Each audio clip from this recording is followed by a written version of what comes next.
Mara baada ya wananchi kupata ushindi mnono wa mabao 6-1, kituo kinachofuata ni mchezo wa ligi ya mabingwa barani Afrika kwa maana ya CAF Champions League dhidi ya Al Ahly, na kuelekea mchezo huo wapinzani wao kwa maana klabu ya Al Ahly tayari imetoa taarifa ya jambo kubwa kuelekea mchezo wao dhidi ya Yanga ambao utapigwa siku ya Ijumaa tarehe 23 majira ya saa 1 kamili usiku kwa saa za Afrika ya Mashariki. Yanga ni kitu gani hicho ambacho wanaenda kukutana nacho na wanapaswa kufanya nini? Mimi Alois Sagara pamoja na Hassan Saddam, kuna taarifa zote ambazo tumekukusanyia na tutakujuza to Z. Lakini na taarifa njema kukujuza kutoka Tanais, mabingwa wa kusambaza na kutengeneza pool table wanapatikana Mabibo Hostel karibu na Riverside hapa jijini Dar es Salaam. Unaweza kuwatafuta kwa nambari ya simu ambayo unaiona ikipita hapo chini ili uweze kujipatia pool table yako ukaenjoy ukafurahi kwenye nyakati hizi ambazo mashabiki wa Simba wanapitia kipindi kigumu, lakini wasikae kinyonge, wanaweza ku refresh mind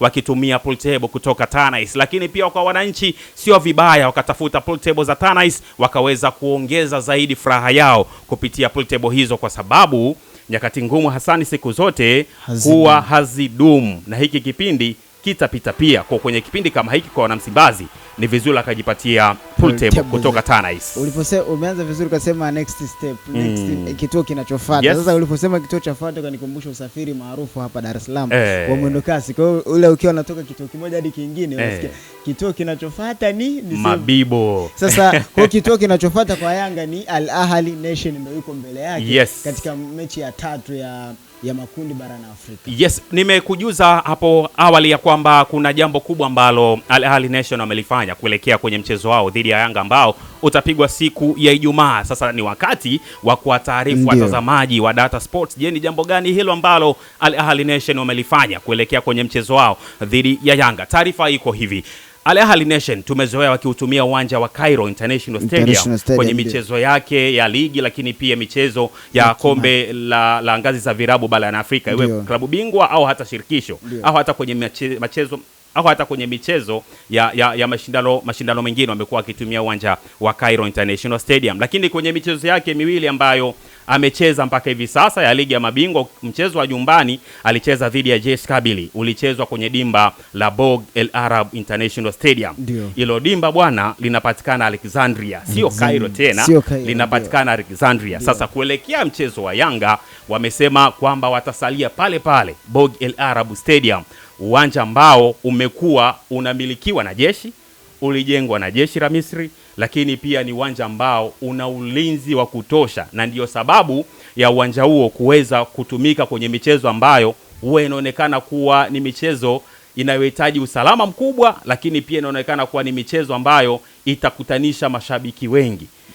Unafahamu Cairo Derby ni kati ya Al Ahly Nation na Zamalek. Mara nyingi mchezo huo umekuwa ukipigwa kwenye dimba hilo la Borg El Arab Stadium kwa sababu kuna ulinzi mkubwa, lakini pia kapasiti yake ni kubwa pia. Sasa Yanga wanakwenda kucheza kwenye uwanja wa Borg El Arab Stadium, dimba ambalo linapelekwa michezo ya kimaamuzi. Michezo inaonekana kuwa tight zaidi uwe inapelekwa kule Alexandria. Wakati Yanga wao wanasema wanatumia ule uwanja wa New Amani Complex kama Guantanamo Bay, wao kwamba ile wametengeneza tayari ni tanuri au la moto. Kama Simba anatumia Benjamin Mkapa, ukisikia Benjamin Mkapa ni tanuri la moto, ila kwa sasa naona kidogo maneno yanakinzana na wao useme. Lakini mwanzoni ulikuwa hata mtu yote leo ukimwambia nenda Benjamin Mkapa anaiogopa vibaya. Sana. The same kwa Yanga ambapo wameipeleka kule New Amani, wameita Guantanamo Bay na imeanza kuwalipa mechi ya kwanza dhidi ya Farabat iliwalipa vizuri. Sasa unapoizungumzia Cairo sasa Nation Al Borg Arab Hill nao ndio uwanja wa moto kwa watanuri kwa ajili ya wapinzani, na mechi zao nyingi walizozipeleka pale wameibuka na ushindi. Kwa ule uwanja wao wanajua ni kama ile kwamba unajidai ile kwamba mwenyewe mtu nyumbani kwake anajua vizuri kujitunza. Kwa hata Al Ahly katika uwanja wa military wa jeshi huo wanajua vizuri namna ya kujitunza, kwa sababu tumeangalia katika historia zote hamna mpinzani aliyetoka ni mmoja pekee. Hata Yanga mwenyewe tunamzungumzia 2016 aliwahi kufika pale katika uwanja wa Borg El Arab pale na alipoteza. Kwa hiyo ina maana kile kiwanja kinatumika zaidi kwenye mechi za maamuzi. Tunaangalia finali ya mwaka 19 dhidi ya Esperance de Tunis. Walipelekwa pale Esperance de Tunis, alipoteza 3-1. Al Ahly aliibuka na ushindi. Kwa hiyo unaona kile kiwanja Al Ahly kina msisimko wa aina gani. Na huu uwanja ulijengwa mwaka 2007 na rasmi ulilasimika rasmi 2009.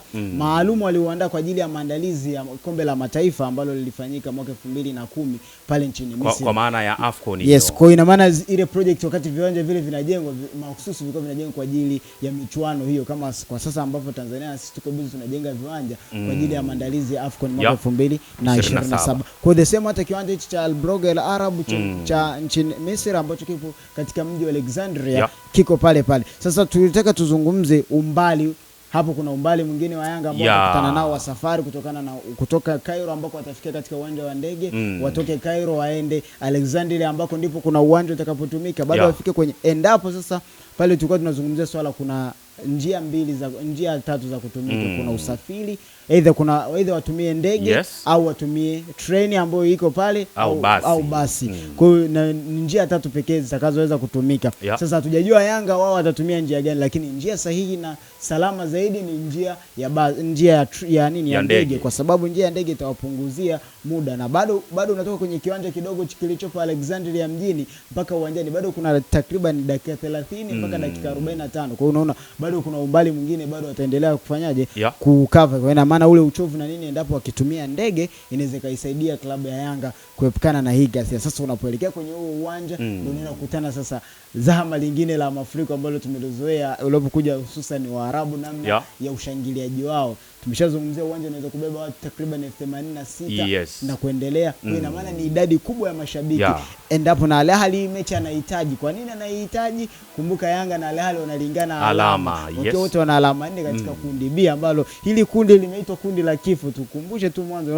Wenda watu wanajisaulisha hivi. Wanadamu tumeumbiwa kusahau. Kwa hiyo tunaendelea kukumbushia kwamba hili kundi bana lina timu 3 za Kiarabu.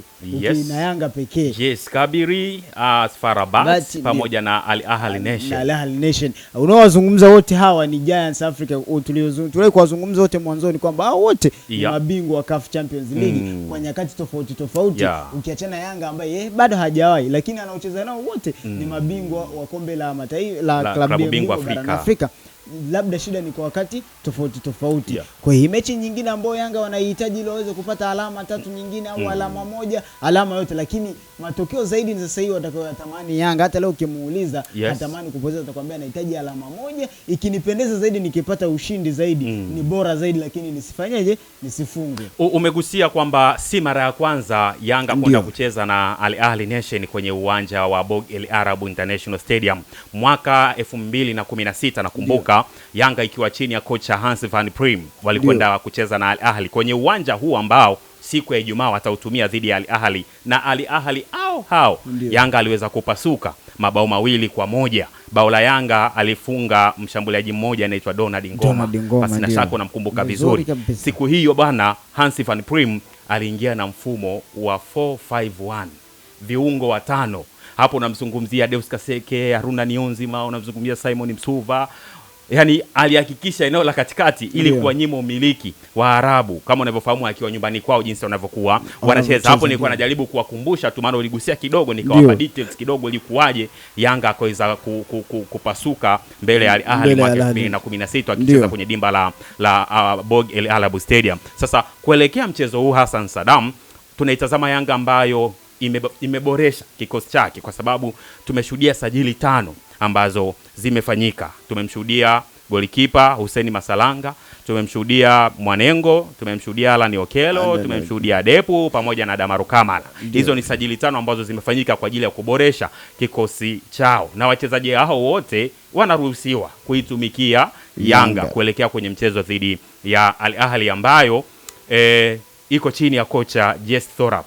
Huyu ni kocha ambaye anatokea nchini Denmark. Alikuja kuchukua mikoba ya Marcel Koller, kocha ambaye alikuwa na profile kubwa sana. Kafundisha mpaka miongoni mwa vilabu vinavyoshiriki ligi kuu soka nchini Ujerumani kwa maana ya Bundesliga. Kwa hiyo ni kocha ambaye alikuwa na profile kubwa, lakini baada ya kushindwa kuchukua ubingwa akafungwa shia vilago, akaletwa Jess Thorap kuja kuchukua nafasi yake. Ahly ambayo haijawahi kuwa na mechi ya kawaida kwenye michuano ya ligi ya mabingwa barani Afrika. Tunavyozungumza hivi sasa ndio klabu ambayo ina profile kubwa, klabu ambayo imefanikiwa zaidi kwenye michuano hii, wakiwa wamechukua ubingwa mara 12.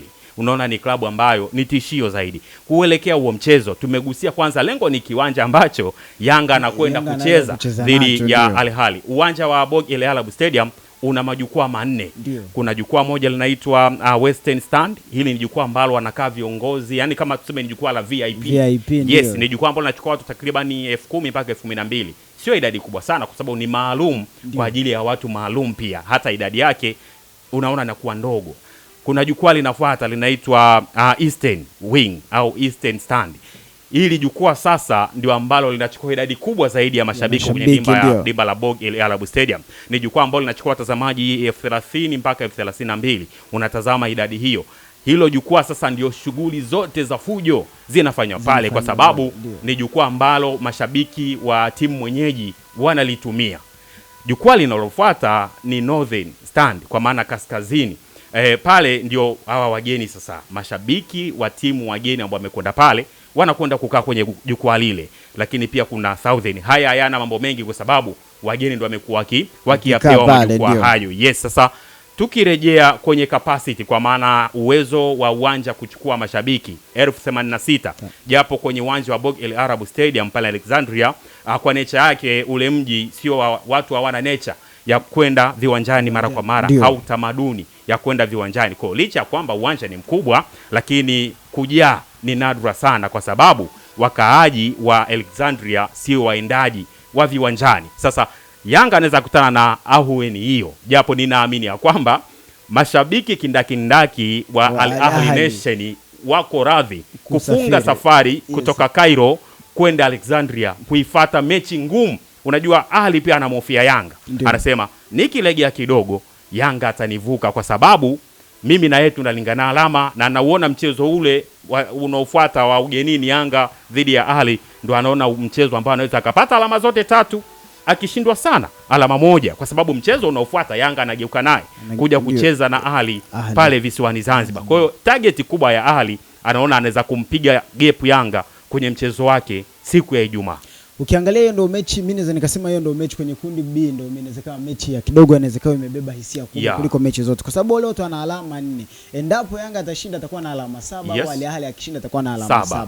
Atakaposhinda ina maana kituo kinachofuata wanageuka naye, ina maana anarudi naye uwanja wa Amani Zanzibar. Kwa vyovyote vile Yanga atafanya chochote ili mradi apate matokeo.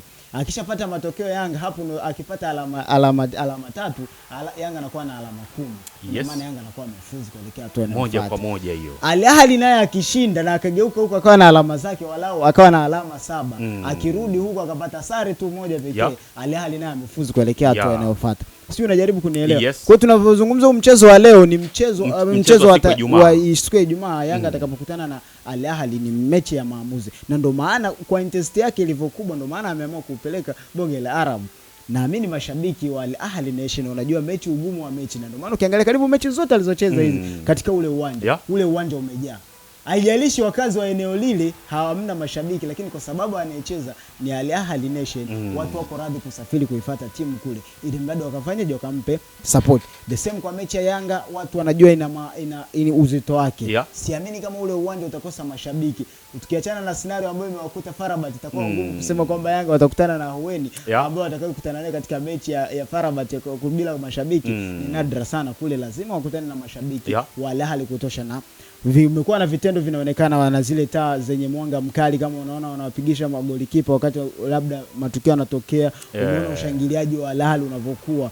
Kuna wengine huwa kabisa unashangaa ni shabiki, lakini kama hayupo uwanjani ni bendera zinavutwa, kuna yale mamoshi yale yanapulizwa. Na CAF wanasemaga zile sheria ziruhusiwi, lakini kuna muda unashangaa Waarabu wanaendelea kufanya vitendo kama hivi. Sasa huwa anajiuliza, ndio CAF wanakataza vitendo vya kuwasha fataki uwanjani, yale mamoshi mekundu, lakini cha ajabu ukiangalia karibu mechi nyingi za Kiarabu anazokutana hizi katika CAF Champions League ni nadra sana kukosa mechi ya Kiarabu pasina zile mianga kwa zimeosha. Hasa Al Ahly anapocheza nini Wydad Casablanca anapocheza. Ni nadra sana FAR Rabat anapocheza. Yaani kwa asilimia kubwa vilabu kutoka kaskazini mwa Afrika ule ukanda wa UNAF wamekuwa na tamaduni hizo. Yes, kwa hiyo ndio ninachokizungumzia, nasema naamini ushindani utakuwepo. Kwa Yanga wanachotakiwa sasa ni kujiandaa kama ambavyo waliwahi kumfanyia Pyramid. Kama unakumbuka Pyramid aliwahi kuja hapa kama sikosei, alipelekwa CCM Kirumba Mwanza. Yes. Despite kumpeleka CCM Kirumba, lakini Yanga bado alipozidi. Kuna nafikiri ndio Yanga hiyo ilikuwa bado inajitengeneza kimataifa. Lakini kwa hiyo the same na hivyo wanapeleka kwenye mechi, ni mechi ngumu. Mashabiki kwa vyovyote vile, mashabiki lazima wajae viwanjani. Wakijaa sasa ni mentality ya mwalimu atakayokuwa amewaandaa wachezaji namna ya kukabilia, kwa sababu Yanga naamini amekutana na scenario the same alikutana wakati anaenda kucheza na USM Alger. Alikutana picha ile ambayo naamini picha atakayokutana nayo katika uwanja wa Alexandria siku ya tarehe 23 katika mechi yake, nafikiri ashai kukutana nayo. Sio kwamba anaanza kuiona. Na ukiangalia karibu wachezaji wengi waliopo kwenye ile squad ya Yanga ni wachache sana ambao ni wapi ambao hawakukutana ile scenario ya finali ambayo Yanga alikutana nayo kule Algeria. Kwa inakuwa ni kile tu unageuza ni wachezaji tu. Yes, ni wachezaji tu kurudi wamekutana nayo kabla hata hawajaenda hapo katika uwanja wa Alexandria. Scenario hiyo wamekutana nayo katika uwanja wa JS Kabylie. Walikutana na pressure ilianzia mwanzo. Kwanza walianza kufanywa figisu wakati wanafika, wakafichwa baadhi ya vifaa vya mazoezi na nini. Baadaye wanaenda uwanjani, mechi imeisha baada ya kupata sare. Umeona walitupiwa machupa na mashabiki. Yes, kuna mabenchi ya ufundi kwa kwenye mvutano mkubwa. Kwa vitendo kama vile naamini kwa sasa timu yote kubwa au tukimzungumzia Yanga kama case study, naamini wachezaji wao tayari wameshakuwa na hiyo mentality. Wanajua kwamba chochote kinaweza kutokea kwenye hizo mechi. Kwa hiyo sasa ni angalizo langu mimi, ningelipenda tu kulitoa ile kwa kafu kwamba wanatakiwa waongeze hizi sheria ziwabane hasa hawa upande huu wa UNAF ambao mashabiki wao wengi wamekuwa na vitendo vya hivi vya kuwasha vifataki uwanjani. Kuna ile mianga unajua ule mwanga wa tochi, kuna muda unaweza kumfanya mpaka goalkeeper asione wakati wanauchezesha tena wanasifanya kwenye scenario either ni corner au foul. Yes, kwa anaacha ile tochi zile zinampiga goalkeeper usoni, au mtu anataka kupiga penalty. Nimewahi kuona mtu anaenda kupiga penalty zimewashwa 3 alafu zinapigwa kwenye kitu kama cha kureflect. Wengi wanakuwa na saa ile saa ina nini, ni kama mwanga. Kwa hiyo ukipiga pale kwenye reflection ya saa ya mwanga alafu kampiga mtu usoni, ni anaweza asione vizuri na kitendo anachotaka kukifanya. Kwa hiyo nini kama wenda kafu wanabidi ni hili nalo waliongezea umakini zaidi. Wakisha liongezea umakini watu wakashangilia kawaida, lakini kwa vyovyote vile utakuwa ni mchezo mgumu. Kwanza uwanja unakopelekwa ni sasa tu nimalize kusema kwamba leo ukipelekwa katika uwanja wa Meja Jenerali Samoyo pale Mbweni, ile mechi ni ngumu. Kwanza timu unakutana nayo labda unaenda kucheza na JKT, timu ni ngumu kwanza binafsi, uwanja wenyewe kwanza unakutisha kwanza ukubwa wa uwanja. Na umesahau kuzungumzia swala la usalama, ndio maana wanapenda kupeleka mechi zenye ushindani mkubwa kule. Ndio maana hata dabi yenyewe ya Zamalek na Al Ahly inapelekwa kule kwa sababu kuepuka mashabiki. Kwa hiyo inatakiwa na dabi ya Kariakoo ipelekwe.